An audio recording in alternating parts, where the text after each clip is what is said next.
नमस्कार, झारखंड की ताजा खबरों में आप सबों का स्वागत है। आइए जानते हैं आज की मुख्य बड़ी खबरों को।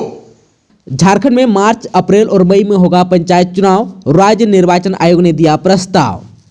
राज्य निर्वाचन आयोग ने झारखंड में पंचायत चुनाव कराने के लिए प्रस्ताव तैयार कर सरकार को भेज दिया है। आयोग ने मार्च, अप्रैल और मई में तिथियों का निर्धारण कर चुनाव कराने का प्रस्ताव दिया है। कहा है कि सुप्रीम कोर्ट के फैसले के मुताबिक ओबीसी आरक्षण पर निर्णय कर राज्य सरकार चुनाव की तिथियां निर्धारित करे। राज्य सरकार द्वारा चुनाव की तिथि तय कर प्रस्ताव आयोग को लौटाया जाएगा। उसके बाद राज्यपाल की अनुमति लेकर आयोग द्वारा चुनाव की अधिसूचना जारी की जाएगी। आप सबको बता दूं कि सुप्रीम कोर्ट के आदेशानुसार पंचायत चुनाव में ट्रिपल टेस्ट के आधार पर ओबीसी आरक्षण का प्रावधान लागू किया जाना है। ट्रिपल टेस्ट नहीं करने पर ओबीसी को आरक्षण दिए बिना केवल एसटी और एससी आरक्षण पर ही पंचायत चुनाव कराना होगा। हालांकि किसी भी परिस्थिति में कुल आरक्षण का 50% से ज्यादा नहीं दिया जाएगा। ट्रिपल टेस्ट के तहत कमीशन का गठन कर ओबीसी का डेटा इकट्ठा कर उसी आधार पर चुनाव में ओबीसी आरक्षण दिया जाना है। आप सबको बता दूं कि राज्य सरकार को निर्णय लेना है कि राज्य में ट्रिपल टेस्ट के आधार पर ओबीसी आरक्षण का प्रावधान लागू करना है या केवल एसटी एससी आरक्षण लागू कर पंचायत चुनाव कराना है। राज्य निर्वाचन आयोग का प्रस्ताव मिलने के बाद सरकार में ओबीसी आरक्षण को लेकर मंथन किया जा रहा है। हालांकि अब तक इस मामले में कोई फैसला नहीं किया गया है। छत्तीसगढ़ नक्सली हमले में शहीद झारखंड के लाल शांति भूषण तिर्की को राज्यपाल और सीएम ने दी श्रद्धांजलि। झारखंड के राज्यपाल रमेश बैस और मुख्यमंत्री हेमंत सोरेन ने छत्तीसगढ़ के बीजापुर में उग्रवादियों के साथ हुई मुठभेड़ में शहीद 168 बटालियन सीआरपीएफ के असिस्टेंट कमांडर शांति भूषण तिर्की के पार्थिव शरीर पर रांची में पुष्प चक्र अर्पित कर श्रद्धांजलि दी और उनकी वीरता को नमन किया। राज्यपाल और मुख्यमंत्री ने शहीद के शोकाकुल परिजनों से मुलाकात कर ढाढ़स भी बंधाया। उन्होंने कहा कि शहीद के परिजनों की सहायता के लिए सरकार हमेशा खड़ी रहेगी। आप सबको बता दें कि शहीद का पार्थिव शरीर रविवार को रांची पहुंचा। जेटेट पास करने के लिए अभ्यर्थियों को लाने होंगे इतने मार्क्स, अब आजीवन मान्य रहेगा प्रमाण पत्र।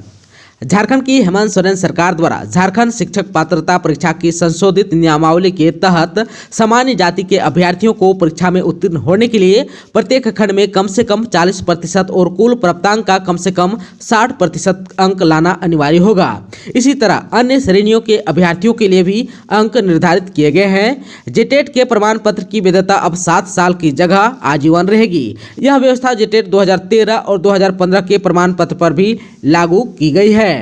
अनुसूचित जाति, अनुसूचित जनजाति और आदिम जनजाति के अभ्यर्थियों को प्रत्येक खंड में कम से कम 30% और कुल प्राप्तांक का कम से कम 50% अंक लाना अनिवार्य होगा।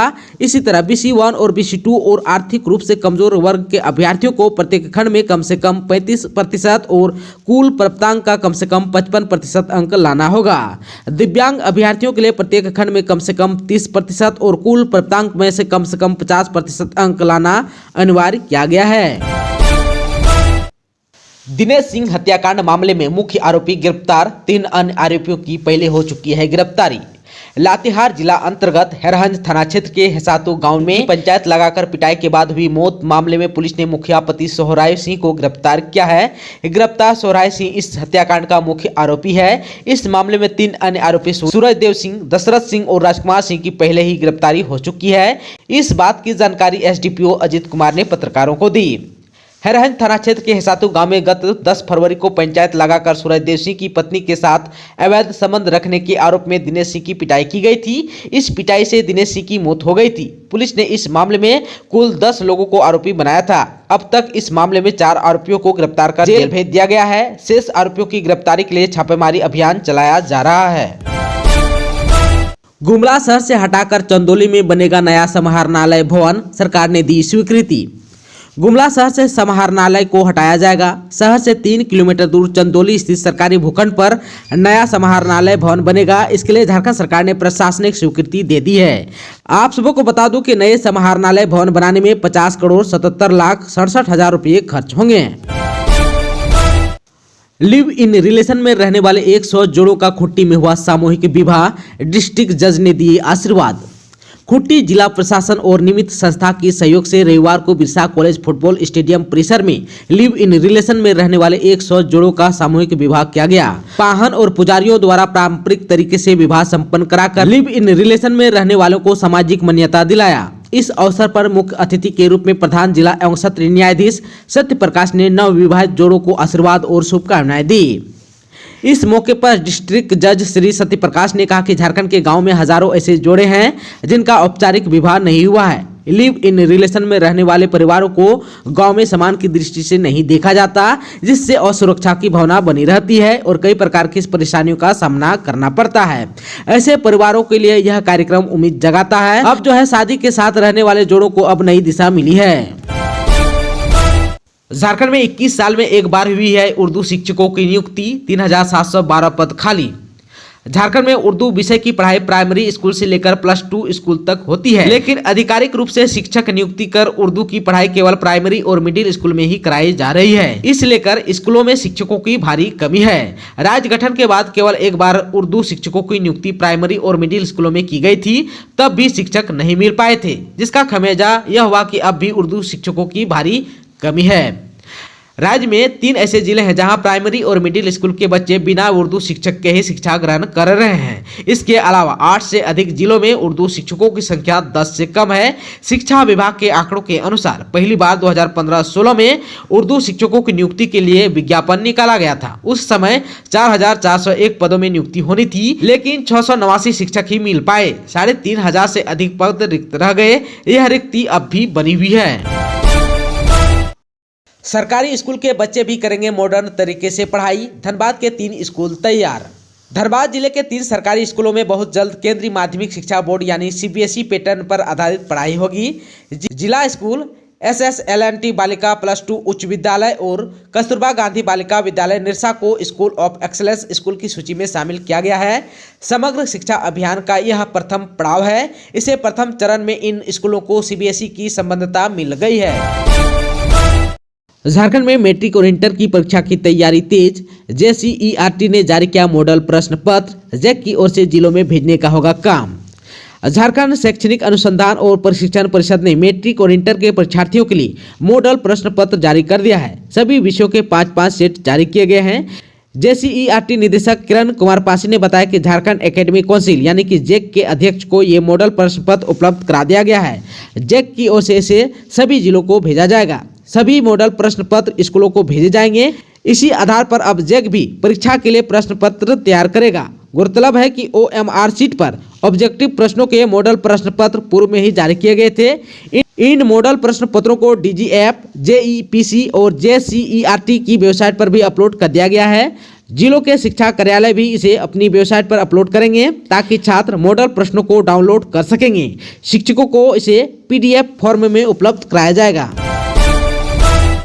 झारखंड में फिर बारिश के संकेत, जानिए मौसम विभाग की भविष्यवाणी।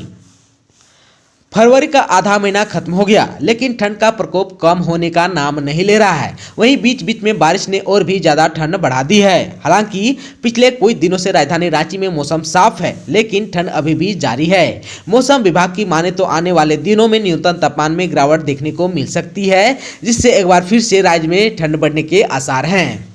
आप सबको बता दूं कि रांची में बादल छट चुके हैं, मौसम भी साफ है, लेकिन इसी के साथ मौसम विभाग ने अनुमान जताया है कि आने वाले वक्त में तापमान में करीब 5 से 6 डिग्री तक की गिरावट देखने को मिल सकती है, जिससे ठंड और भी ज़्यादा बढ़ सकती है। आप सबको बता दूं कि रांची में भले ही मौसम साफ है, लेकिन राज्य के कई जिलों में रुक रुक कर बारिश का सिलसिला लगातार जारी है, जिसकी वजह से ठंड जाने का नाम नहीं ले रही है। मौसम विभाग का कहना है कि अगले कुछ दिनों से मौसम फिर एक बार करवट बदलेगा।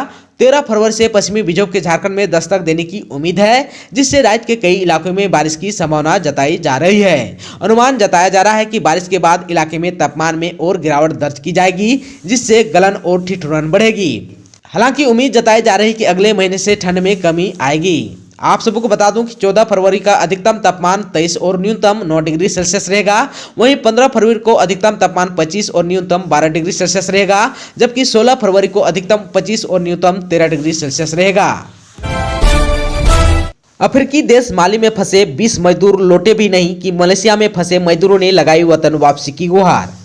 अफ्रीकी देश माली में फंसे झारखंड के 33 मजदूरों में 20 मजदूर अभी भी वतन नहीं लौटे हैं। वहीं दूसरी ओर मलेशिया में गिरिडीह के बागदौर के 4 मजदूरों समेत झारखंड के विभिन्न जिलों के 30 मजदूर फंसे हुए हैं। इन्होंने सोशल मीडिया पर अपनी समस्याओं को साझा करते हुए भारत सरकार और झारखंड सरकार से वतन वापसी की गुहार लगाई है। मजदूरों ने कहा कि कंपनी ने 4 माह से मजदूरी का भुगतान नहीं किया है, इससे उनके समक्ष खाने पीने की समस्या हो गई है। साथ साथ इनकी वीजा की अवधि भी खत्म हो गई है।